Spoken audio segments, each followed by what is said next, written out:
अस्सलाम वालेकुम व्यूअर्स कानून की एक और मालूमाती वीडियो के साथ मैं फ़खर अब्बास अकबर आपकी खिदमत में हाजिर हूँ। व्यूअर्स आज का हमारा मौजू है डकैती के बारे में।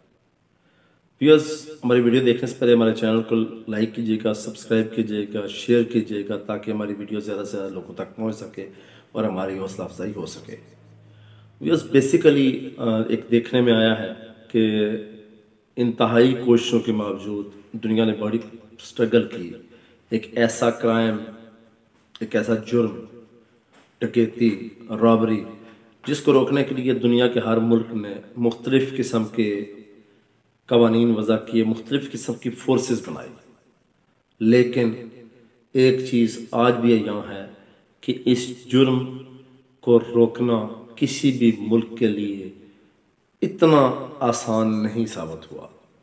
इसी तरह मुमलकत खुदात पाकिस्तान में भी बड़ी कोशिशें हुई इसको रोकने के लिए, रैपिड फोर्स बनाई गई, बहुत डिफरेंट किस्म की रेस्क्यूज़ के अदारे बनाए गए, यानी कि हर किस्म के सेफ सिटीज़ बनाए गए, कैमरे लगाए गए, बहुत सी चीज़ें हुई। लेकिन फिर रिज़ल्ट क्या है कि इसको रोकना आज भी मुकम्मल तौर पर कोई भी मुल्क कामयाब नहीं हो सका। व्यूअर्स ये भी देखा गया है कि एक तो वो इलाके थे पहले जहाँ पे डकैती ऐसे डकैती एरिया में होती थी जहाँ पे जंगलात थे या रोड साइड पे तो उस वक्त होती, लेकिन वक्त गुजरने के साथ साथ ये चीज़ें शहरों में आ गई और अब तो ये पोश इलाकों में सोसाइटीज़ तक भी जा पहुँची हैं। बहरहाल सोसाइटीज़ में इसकी रेशो बाहर के रोड से कम है या उन इलाकों में जहाँ पे सिक्योरिटी नहीं होती वहाँ से कम है, लेकिन वो इलाके इससे खाली नहीं हैं। अब डकैती के दौरान क्योंकि लास्ट जो पेंडेमिक है कोविड-19, इसकी वजह से एक और बड़ी डेंजर सिचुएशन पैदा हुई है, और वो ये कि लोग चाहे जितना मर्जी भी कोई बंदा बाहर बाइक पे घूमता है, अगर उसने मास्क पहना हुआ है या गाड़ी पे मास्क पहना हुआ है तो उसमें लोगों को, यानी पुलिस मास्क वाले को चेक भी नहीं करती अब। तो ये खासा एक ऐसा एक सिचुएशन बन गई है जिसको मैं समझता था कि कुछ दोस्तों ने भी कहा कि डकैती के मुलजमान बाहर आ जाते हैं। तो मतलब कौन से ऐसे मैयर्स हैं, कौन सी ऐसी चीज़ें हैं जो हम कर सकते हैं और डकैती के जो अगर फर्ज के किसी के साथ ये ऐसा ऑफेंस हो जाए तो वो क्या करे। तो ये सबसे पहले अगर किसी के साथ कोई ऐसी रेजिस्टेंस डकैती में कोई ऐसा मामला हो जाए, डकैती हो जाए, वो अपने कुछ सामान से या पैसों से हाथ धो बैठे, तो उसको रेजिस्टेंस नहीं करनी है। अगर वो उस वक्त रेजिस्टेंस करेगा तो ये उसके लिए डेंजर साबित हो सकती है और उसको लाइफ थ्रेट हो सकती है। तो ड्यूरिंग डकैती आपने कोई रेजिस्टेंस नहीं करनी। अब उसके बाद अगर तो आपके पास मोबाइल है या आप मोबाइल बच जाता है, या अगर आप घर के करीब हैं, घर पहुंच जाते हैं किसी भी तरह से, या आपके पास मोबाइल अवेलेबल हो जाता है, तो आपने उस पर 15 को इतला दे देनी है ताकि आपकी रिपोर्ट इन टाइम हो सके। अगर नहीं भी होता तो डकैती एक ऐसा जुर्म है जिसमें ये मुमकिन नहीं है कि आप फ़ौरन पुलिस स्टेशन पहुंच सके। तो उसके लिए ये नहीं है कि आप लेट होगा तो आपको कोई आपके केस में कोई प्रॉब्लम होगी, ऐसा नहीं होता। अब उसके बाद बाकी जो चीज़ें आपने ख्याल रखना है उसमें यह है कि ज़ाहिर है मोस्टली डकैतों को कोई जानता नहीं होता। अगर जानता है तो ये बात अदरवाइज़ है, लेकिन जानता नहीं होता, वो अननोन लोग होते हैं। तो एफआईआर में नामजद ना करना एक मसला होता है, लेकिन डकैती के केसों में एफआईआर में नामजद ना करना कोई मसला नहीं होता इसमें, क्योंकि बंदा जानता नहीं होता। आपने जो चीज़ें एफआईआर में लिखवानी हैं वो चीज़ें बड़ी ज़रूरी हैं, उन्हीं को बताने के लिए ये वीडियो मैं बना रहा हूँ।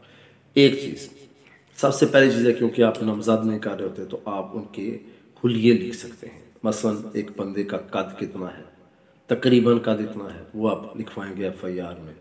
उस बंदे का कलर तकरीबन इस तरह का है। अगर कोई मार्क ऑफ आइडेंटिफिकेशन होता है कि कोई चीज़ है, यानी कि अगर उसका हाथ में, बाज़ लोगों पे हाथों पे कोई निशान वगैरह पे आपको नज़र आ जाता है जो इंडिकेट, अगर नहीं आता तो अलग बात है, अगर आ जाता है कोई भी मार्क ऑफ आइडेंटिफिकेशन तो वो यानी कोई शनाख्त ऐसी चीज़ कि जो छुप नहीं सकती, तो वो आप लिखवाएंगे। इसके अलावा उसका कलर कैसा है, इसके अलावा उसकी तकरीबन उम्र कितनी है, और इसके अलावा अगली बात क्या होगी कि वो कौन सी ज़बान बोल रहे थे। ये एफआईआर में ज़रूरी लिखवाना है कि उन्होंने अपने चेहरे ढांपे हुए थे। اگر آپ یہ نہیں لکھوائیں گے چہرے ڈھانپے ہوئے تھے تو بعد میں آپ کے لیے پرابلم ہوگی اس کیس کو آگے چلانے میں. آپ نے یہ لکھوانا ہے کہ چہرے ڈھانپے ہوئے تھے، اتنے بندے تھے، یہ ان کے رولز ہیں اور انہوں نے یہ کام کیا ہے، فلاں نے میرے پر پسٹل رکھا ہے، فلاں نے میرے سے چیزیں جو چھینی ہیں، یہ جو بھی چیزیں ہیں وہ ایچ اینڈ ایوری تھنگ لکھائیں گے.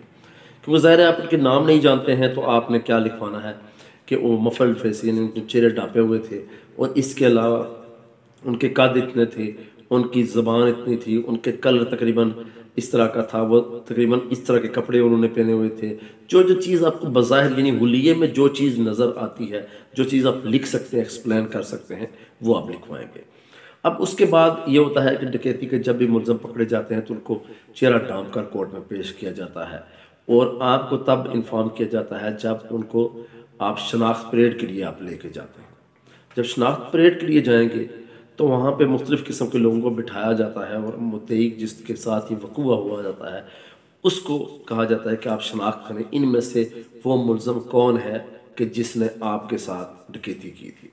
تو شناخت پریڈ اگر ہو جاتی ہے تو وہ ملزم ایف آئی آر میں نامزد نہ بھی ہو تو وہ آپ کو کیس پہ کوئی فرق نہیں پڑتا، تو آپ اس کو شناخت اگر کر لیتے ہیں. اب شناخت آپ کرنے کے لیے آپ کو حلیے دینا بہت ضروری ہے. اگر آپ ان کے حلیے نہیں دیے ہوں گے تو یہ آپ کیس کے لیے اچھا پروف نہیں ہوگا. تو ویئرز یہ ایک ویڈیو تھی کہ آپ نے ڈکیتی کے کیس میں کیا کیا چیز کرنی ہے. اگر آپ کے ساتھ اللہ نہ کرے کوئی ایسا انفارچونیٹ ایک واقعہ ہو جاتا ہے تو اس کو رپورٹ کرنے کے لیے آپ نے کیا کیا کرنا ہے، کون کون سی چیزیں آپ کے لیے رپورٹ کرنی ضروری ہیں.